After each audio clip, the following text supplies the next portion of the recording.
On these lines to represent where Tiger's going to be at impact.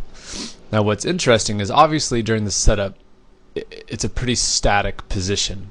So you can see Tiger's setup, obviously he's not moving when he's set up to the golf ball. He might move just before he pulls the club back, but for an instant he's pretty close to being completely static here.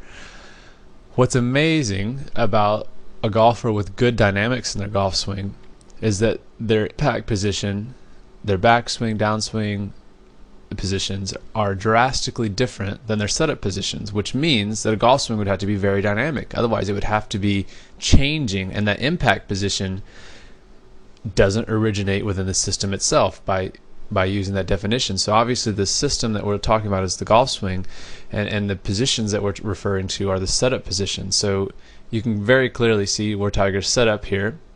But what's interesting is the lines that I've drawn actually represent important positions in his impact.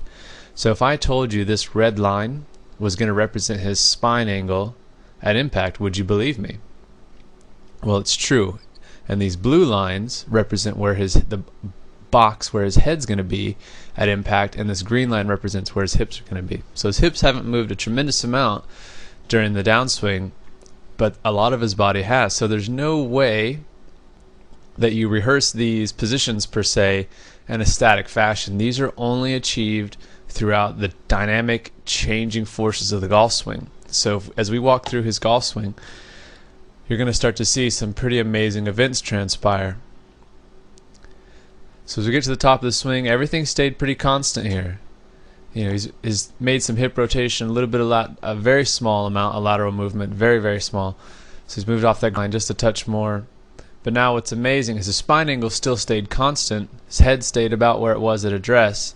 But now watch the dynamics take over. From here, you get that transition move. The transition is the most dynamic motion in all of golf, because as the club's still going back, he's starting to settle into his left side.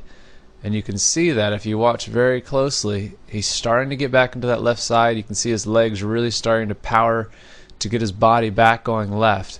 A very dynamic motion, because at the last instant his club is actually still traveling backwards as he's moving more into his left side. So now this is where the dynamics really take over, and at this point everything's it's all set in motion. There's nothing he's going to do to change this. He's simply going to let everything fire through, and the dynamics of the golf swing are going to take place. So notice how we start to get into that green line with his left hip. His head's moved forward a little bit. It's going to start to actually move backwards. And now that red line at impact, right through his belt buckle, right through the center of his chest. So he has changed from where he was at address. If we go back there, now these angles don't seem quite so crazy. And if we do an overlay of it as he comes down into impact, you can see just how dynamic this position is. His hands were here at address, and now, or excuse me, his arms and his hands.